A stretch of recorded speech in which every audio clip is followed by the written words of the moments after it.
Olá, sejam todos muito bem-vindos. A partir de agora, você confere os principais destaques internacionais dessa semana. E o presidente dos Estados Unidos, Donald Trump, declarou que vai reduzir substancialmente as tarifas sobre muitos produtos chineses. E o secretário do Tesouro, Scott Bessent, afirmou que o confronto comercial entre as duas potências é insustentável e que a guerra comercial será atenuada. O presidente dos Estados Unidos, Donald Trump, anunciou que vai reduzir as tarifas sobre muitos produtos chineses. 145% é muito alto e não será tão alto, não será tão alto. Chegou a esse ponto. Estávamos falando sobre o fentanil, onde sabe, vários elementos elevaram para 145. Não chegará nem perto desse nível. Cairá consideravelmente, mas não será zero. Costumava ser zero, fomos simplesmente destruídos.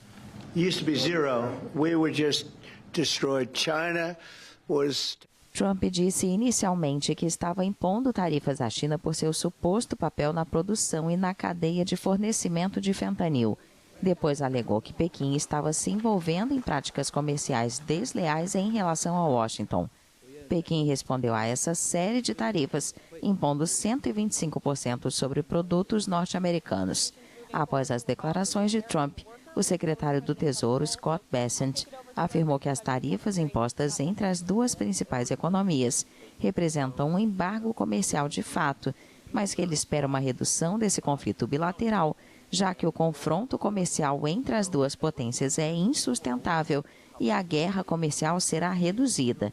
Os principais índices de Wall Street subiram após os comentários de Bessent, que ocorreram paralelamente às reuniões do Fundo Monetário Internacional e do Banco Mundial. E ainda de acordo com o Fundo Monetário Internacional, a guerra tarifária desencadeada por Trump vai impactar o México e castigar a América Latina. O México será a única grande economia mundial em contração este ano devido à guerra comercial aberta pelos Estados Unidos, que joga para baixo o crescimento no restante da América Latina, com exceção da Argentina, segundo o Fundo Monetário Internacional. As tarifas alfandegárias do presidente americano Donald Trump são uma estocada na economia mexicana, que vai encolher 0,3% este ano, afirmou o FMI ao atualizar seus prognósticos para a economia mundial. O México é, juntamente com o Canadá e a China, uma das principais vítimas das medidas do republicano, que os acusa de não combater suficientemente o tráfico de fentanil e a migração irregular na fronteira. Mas o governo mexicano discordou da previsão do FMI, argumentando que tem planos para sustentar a economia. O Tratado de Livre Comércio TEMEC entre Estados Unidos, México e Canadá não impediu Trump de impor a seus vizinhos uma tarifa de 25% sobre todos os produtos que exportam para o solo americano e de 10% sobre os produtos energéticos canadenses. O republicano voltou atrás, suspendendo temporariamente as tarifas sobre todos os produtos que entram nos Estados Unidos sob o TEMEC. Além disso, aplica taxas de 25% sobre as importações de aço e alumínio e de 25% sobre as de automóveis, neste caso apenas para peças soltas, não fabricadas nos Estados Unidos. Com exceção do México, todos os países da América Latina e o Caribe são submetidos a uma sobretaxa mínima universal de 10% imposta por Trump para a maioria dos produtos que entram no território americano. As consequências estão à vista. O FMI rebaixou em 0,5 ponto percentual a previsão de crescimento para a região, que se situa em 2%. E olha só, nos Estados Unidos, mais de 100 universidades e outras instituições de educação condenaram a interferência política de Donald Trump. A carta foi divulgada um dia depois que a Universidade de Harvard processou o governo Trump, que ameaçou cortar o financiamento da instituição e impor supervisão política externa. O governo de Donald Trump usou o caso Harvard para fazer uma ameaça velada às demais instituições de ensino. Trump tentou subjugar universidades renomadas, acusando-as de tolerar o antissemitismo em seus campos, ameaçando seus orçamentos, seu status de isenção de impostos e a matrícula de estudantes internacionais. Várias instituições importantes, entre elas a prestigiada Universidade de Colômbia, cederam às exigências do governo Trump, que alega que o sistema de educação é muito esquerdista. No caso de Harvard, a Casa Branca busca níveis sem precedentes de controle governamental sobre o funcionamento interno da universidade mais antiga e rica do país. A Universidade Columbia foi um alvo inicial e cedeu a algumas das exigências do governo, como trocar a liderança do Departamento de Estudos do Oriente Médio e nomear um gestor para revisar currículo e corpo docente. Trump, então, passou a se concentrar em exigir mudanças em Harvard. O governo Trump também mira as universidades por temas como direitos de pessoas e programas de diversidade, equidade e inclusão, ameaçando cortar o financiamento federal por essas razões. Em 15 de abril, mais de 60 ex-dirigentes e atuais líderes de faculdades e universidades assinaram uma carta aberta em que apoiam fortemente a rejeição das demandas do governo feita pelo reitor interino de Harvard. A radiação vinda de tomografias computadorizadas pode ser responsável por 5% de todos os casos de câncer anualmente nos Estados Unidos. Foi o que indicou um estudo da Universidade da Califórnia. Vamos ver. A tomografia computadorizada é indispensável para detectar tumores e formação de diagnósticos de diversas doenças. Apenas nos Estados Unidos, o número de exames anuais cresceu mais de 30% na última década. O exame auxilia ainda na identificação de hemorragias internas, infecções e doenças pulmonares, cardíacas ou abdominais. Além de ser utilizado em diversas especialidades como oncologia, pediatria, cardiologia, entre outras. A tomografia ainda fornece imagens em alta resolução, o que ajuda os profissionais da saúde a verem com precisão estruturas internas que outros exames não conseguem mostrar. Mas o exame também apresenta uma lista de riscos para a saúde do paciente. Entre eles estão a radiação ionizante em excesso, por ser considerada uma substância que pode causar câncer, e a exposição frequente ou em altas doses que pode danificar o DNA celular, o que também resulta no aumento de riscos de câncer ao longo do tempo. Segundo os cientistas responsáveis pelo trabalho, cerca de 103 mil casos de câncer são estimados como resultado dos 93 milhões de exames realizados apenas em 2023 nos Estados Unidos. Os mais vulneráveis aos efeitos da radiação são os bebês com menos de 1 ano, crianças e adolescentes.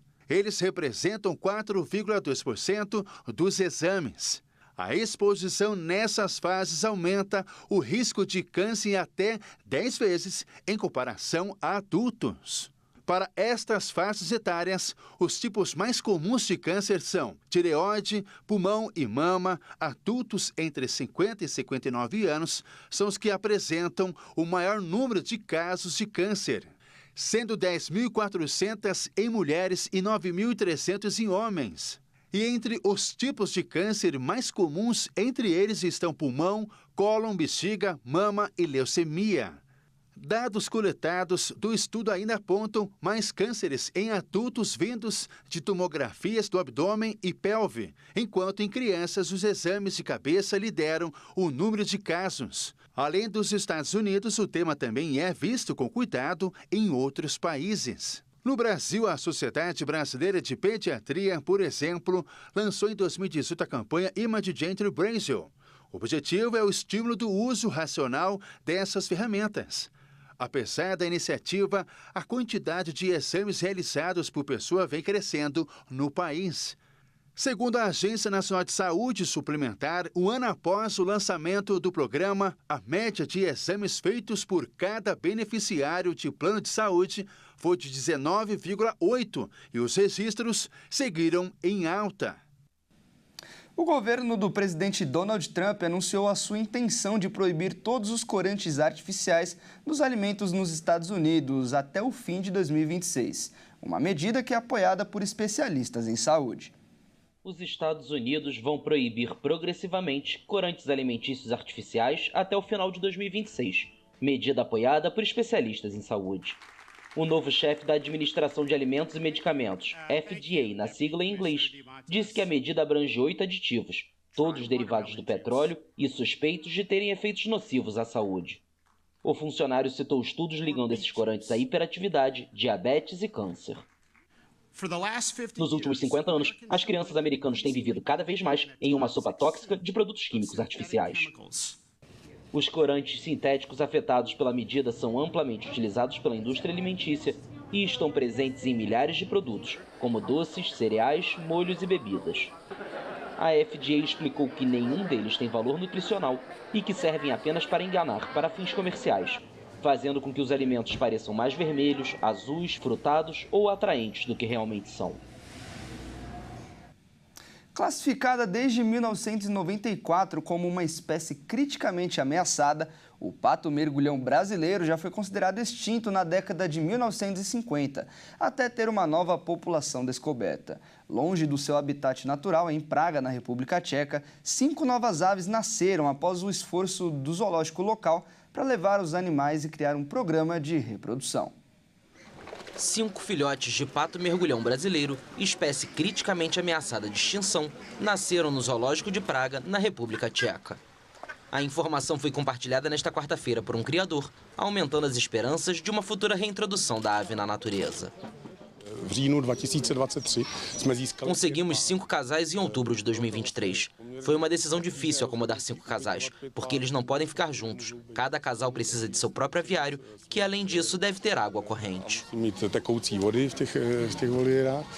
Os 2 machos e 3 fêmeas nasceram em 29 de janeiro e são os primeiros patos mergulhões brasileiros nascidos fora da América do Sul. Quando conseguirmos criá-los, começaremos a expandir o programa de reprodução para outros zoológicos europeus. Tivemos sucesso com o primeiro casal este ano e esperamos que outros casais sigam o exemplo, porque podemos ver que há atividade lá.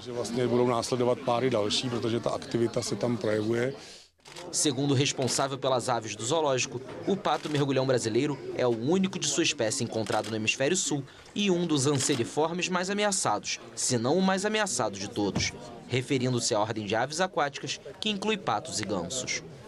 A União Internacional para a Conservação da Natureza, que desde 1994 considera a espécie criticamente ameaçada, estimou em 2019 que sua população era de apenas 249 indivíduos e citou a construção de barragens e a poluição da água como as principais causas do seu declínio. E olha só, pipeiros de 7 países se reuniram com um único objetivo: quebrar o recorde de mais pipas baleias voando ao mesmo tempo. O resultado foi um belo espetáculo marinho nos céus da França. Acompanhe. Um desavisado que passar pela região de Berck-sur-Mer e olhar para cima pode até acreditar que o céu virou mar. O que aconteceu na realidade foi o 38º Encontro Internacional de Pipas, em que pipeiros de 7 países diferentes quebraram o recorde de mais baleias voando ao mesmo tempo no céu. São feras enormes, então dá um pouco de orgulho poder levantar tantas no ar. Aqui com estes grandes times que estão acostumados a fazer pipas muito grandes, então é um prazer ver todas juntas voando. Há 2 anos eu fabriquei uma baleine que fait à peu près 20 metros de long. 2 anos atrás fiz uma baleia de 20 metros de comprimento. Me levou bem 1 ano entre o planejamento no computador, cortar os painéis e costurar. Je dirais à peu près une bonne année. Apaixonados pelo ofício, os pipeiros afirmam que o objetivo é ultrapassar os limites, sempre ir mais alto, mais forte e onde há mais vento. Quem aproveita são os turistas, que desfrutam de um agradável dia de sol com uma bela vista.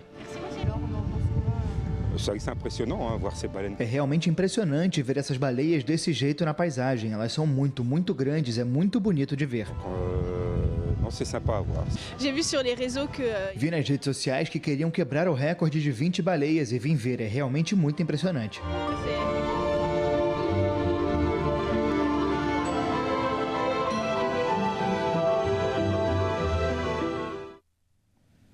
E nesta semana começa a fase de semifinais da maior competição entre clubes do mundo, a UEFA Champions League. De um lado da chave, Arsenal e PSG se enfrentam na Inglaterra, partida que será disputada na terça-feira às 16 horas. E após derrotar o Real Madrid, a equipe de Londres chega com a moral elevada para o confronto. Já o time parisiense vem de uma classificação diante do Aston Villa e segue com o sonho do inédito título da Liga dos Campeões. No duelo de quarta-feira, também às 16 horas, o Barcelona recebe a Inter de Milão. Os espanhóis se classificaram diante do Borussia Dortmund com o show do brasileiro Rafinha. E os italianos travaram um embate dificílimo contra o Bayern de Munique. Uma semana para lá de especial para os apaixonados de futebol. E essa edição fica por aqui. Eu agradeço demais a sua companhia. Continue ligado na nossa programação. Ótimo domingo para você e até mais.